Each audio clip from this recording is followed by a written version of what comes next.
What if the greatest error in speaking about God is not denying Him, but imagining Him incorrectly? What if every time you say God is one, you are still thinking of Him the way you think of everything else? And what if the real question is not simply, do you believe in one God, but what do you mean when you say one?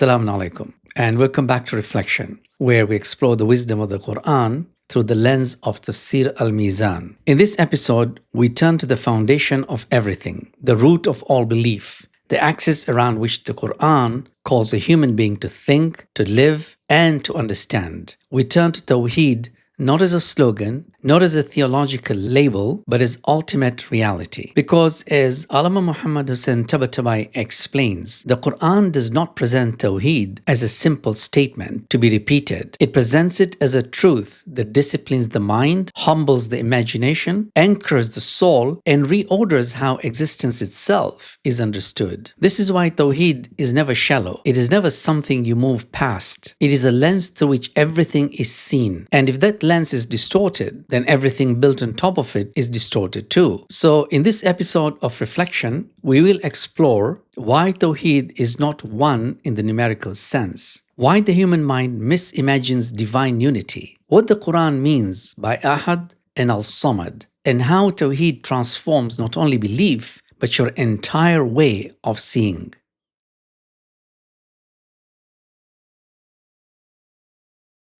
Most people think they understand Tawhid. God is one, simple, clear. But the problem is not that people deny Tawhid. The problem is that most people affirm it incorrectly. Because when we say one, we are almost always thinking in numbers. And the moment you think like that, you have already stepped outside of Tawhid. Because numbers imply something very specific. They imply comparison, they imply limitation, they imply the possibility of more, and none of that applies to God. This is why the Qur'an does not leave this idea vague. It corrects the way you think about oneness itself. After confronting how people speak about God, it declares in Surah al-Baqarah, that is Surah number 2, verse 163, وَإِلَهُكُمْ إِلَهٌ وَاحِدٌ لَا إِلَهَ إِلَّا هُوَ الرَّحْمَنُ الرَّحِيمُ. And your God is one God. There is no God but He, the All-Merciful, the Especially Merciful. At first glance, this sounds familiar, but look carefully. This is not saying there is one God among others. It is saying there is no God except Him, not one within a system, but one without a system. And that changes everything, because Tawhid is not telling you there is one God in existence. It is telling you there is only one upon whom existence depends, and everything else is not comparable to Him at all. This is why the Ahl Bayt was so precise in how they explain this. From Kitab al-Tawhid of Shaykh al-Sadduq, Imam Sadiq is recorded to have said, هُوَ وَاحِدٌ لَا بِعَدَدٍ. He is one, but not in the sense of number. Not one as opposed to two, not one as opposed to many, but one in a way that removes the entire framework of counting, comparison, and separation. Because the moment you imagine God as one being within existence, you have already reduced Him to something that exists alongside others. And that is not Tawhid. And this is where the shift begins. Because Tawhid is not just correcting what you say, it is correcting how you think. Pause for a moment. When you say God is one, have you removed all comparison? Or are you still imagining Him as something within the system of existence?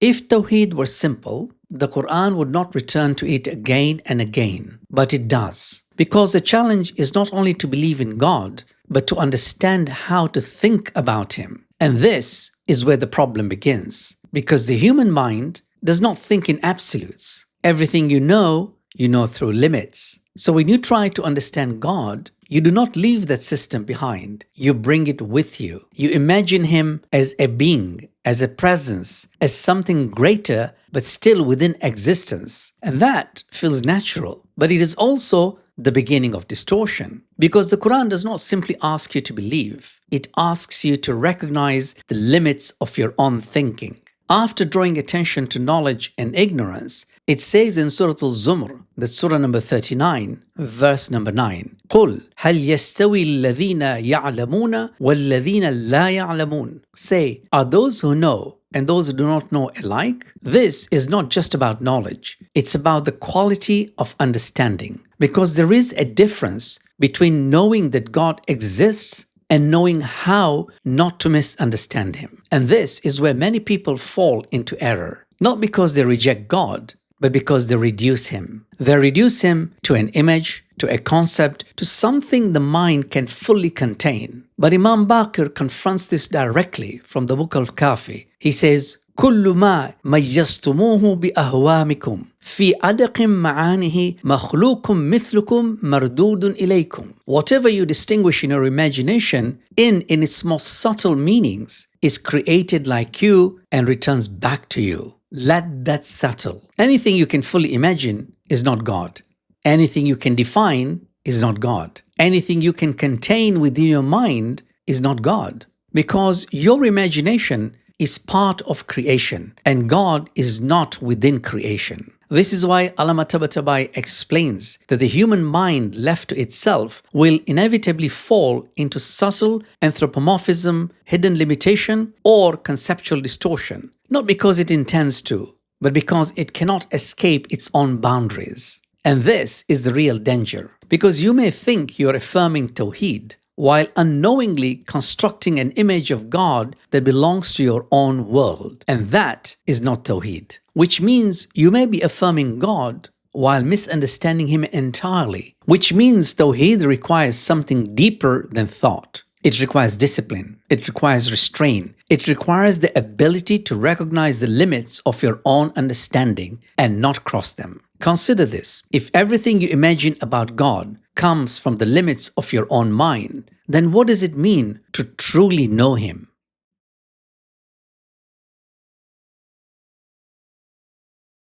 If Tawhid were only about saying God is one, the Qur'an would have stopped there, but it doesn't. Because not every quote-unquote one means the same thing. Up to this point, you have already seen the problem. The mind turns one into a number, a position, a place within a system. So the Qur'an does something precise. It changes the word. After stripping away your assumptions, it presents the clearest expression of divine unity as anchored in Surah Al-Ikhlas, that is Surah number 112, verse number 1. قُلْ هُوَ اللَّهُ أَحَدٌ. Say he is Allah, the one. But this is not the quote-unquote one you are used to. This is not Wahid. This is Aḥad. And that difference is not linguistic. It is conceptual. Because Wahid can still exist within a system. One that can still be compared. But Aḥad removes the system entirely. It does not mean one. It means indivisible, incomparable,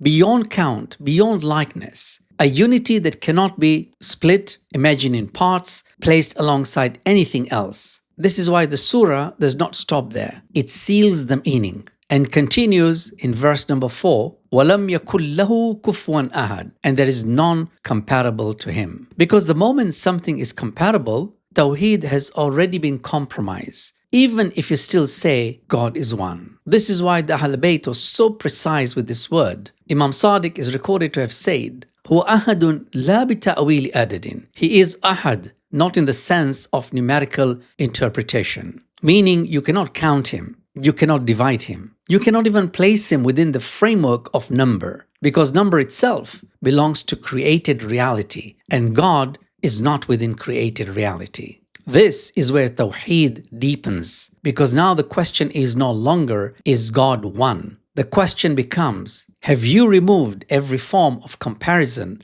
from your understanding of him? Because comparison is how the mind survives. You understand everything by contrast. Greater, lesser, higher, lower, stronger, weaker. But Tawhid demands something radical. It demands that you affirm a reality that cannot be compared at all, not greater than everything else, not above everything else, but completely beyond the entire framework of comparison itself. And that is where the mind begins to struggle. Sit with this. If everything you understand depends on comparison, then what does it mean to believe in a reality that cannot be compared at all?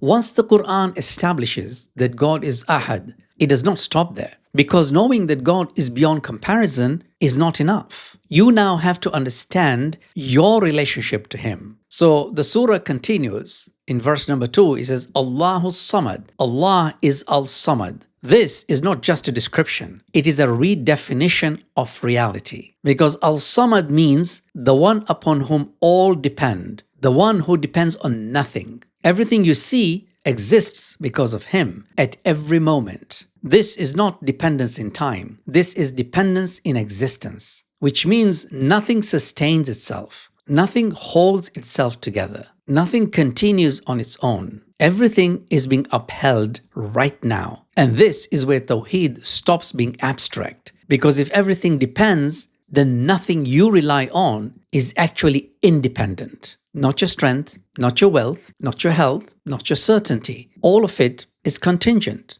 All of it can collapse. All of it is being sustained by something beyond it. This is why Imam Ali speaks about this reality so directly in Nahj al-Balagh. He says, كُلُّ شَيْءٍ خَاضِعٌ لَهُ وَكُلُّ شَيْءٍ قَائِمٌ بِهِ. Everything is humble before Him, and everything stands through Him. Not stood, not created and left, stands. Meaning, at every moment, everything that exists is being held in existence. And if that holding were withdrawn, nothing would remain. This is what al-Ṣamad means. Not just that God exists, but that nothing else has the ability to exist on its own. And this is where Tawhid becomes uncomfortable, because it forces you to confront something deeper. You do not control what you rely on. You do not sustain what you depend on. You do not even hold yourself together. And yet, you live as if everything around you is stable, independent, and secure. But Tawhid removes that illusion. It tells you nothing stands on its own. Everything stands through Him. Pause for a moment. If everything you rely on is itself dependent, then what are you truly relying on?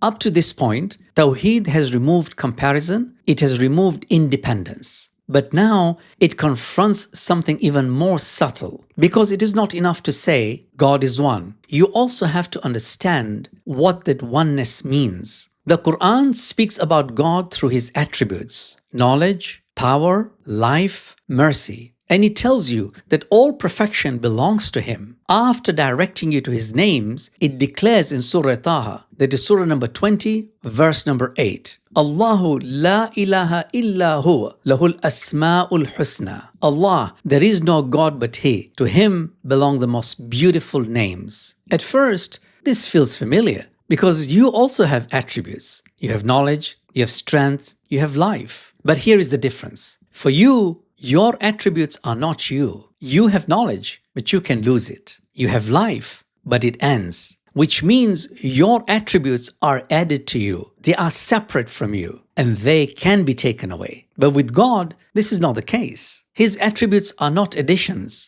They are not parts. They are not something He possesses. They are what He is. Let's slow that down. His knowledge is not something He has. It is not something that increases or decreases. It is identical to Him. His power is not something He gains. It is not something that depends on anything. It is identical to Him. His life, His will, His mercy are not separate realities within Him. They are one reality. And this is where Tawhid becomes precise. Because if His attributes were separate, then He would be composed. And anything composed depends on its parts. And anything that depends cannot be absolute. And anything that is not absolute cannot be God. This is why Imam Ali alayhi salam expresses this with such clarity in Nahj al-Balagh. He says, كَمَالُ التَّوْحِيدِ نَفْيُ الصِّفَاتِ عَنْهُ. The perfection of Tawhid is the negation of attributes from Him. This does not mean that God has no attributes. It means His attributes are not separate from Him. They do not divide Him. They do not resemble ours. Because the moment you imagine attributes as something added to God, you have introduced multiplicity. And the moment multiplicity enters, Tawhid is broken. So Tawhid is not just about affirming God's perfection. It is about removing every form of division from how you understand Him. Consider this. Everything you know in existence is made of parts. So what does it mean to believe in a reality that has no parts at all?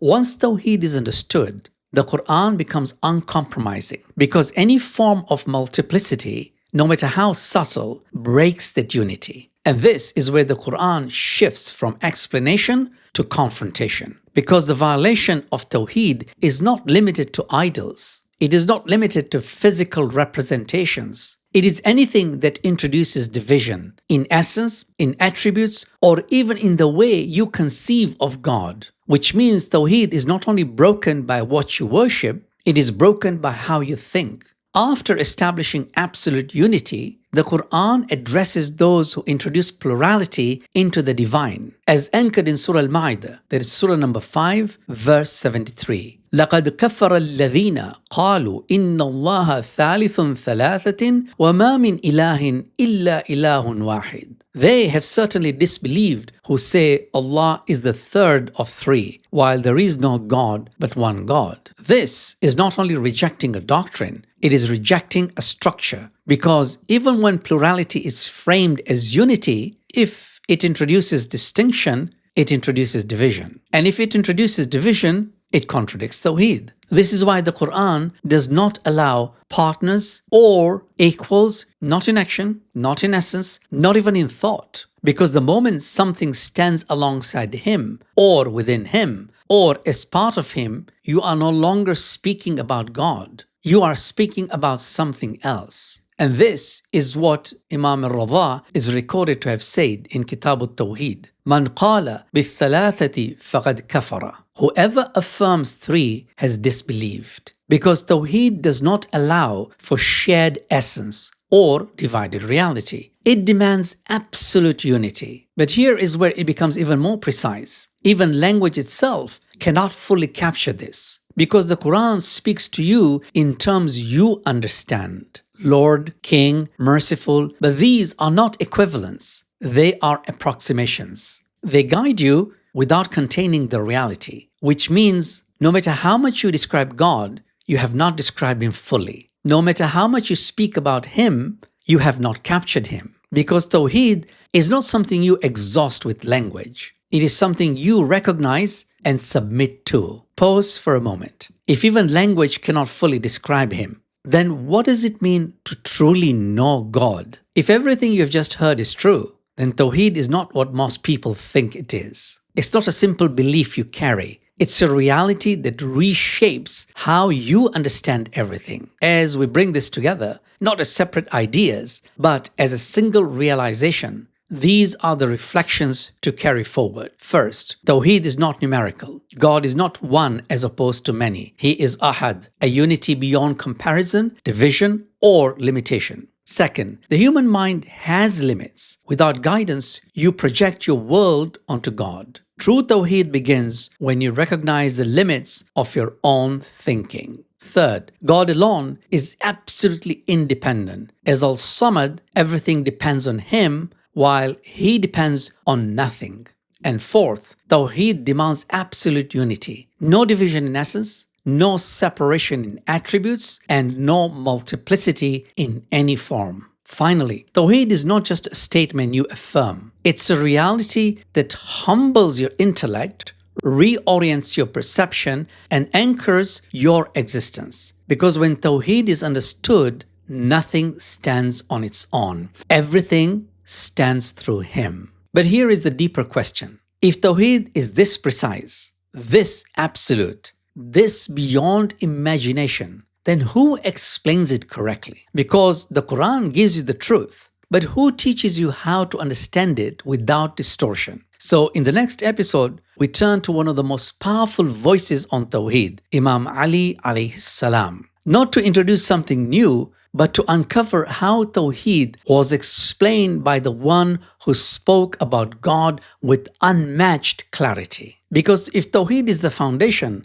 then understanding it through Imam Ali alayhi salam may change everything. Thank you for joining me in this episode of Reflection. If you found this reflection meaningful, consider sharing the episode and subscribing to the channel so more people can discover these Quranic insights. And if you enjoyed this episode, a like on the video really helps the channel grow. Until next week, wassalamu alaikum wa rahmatullah.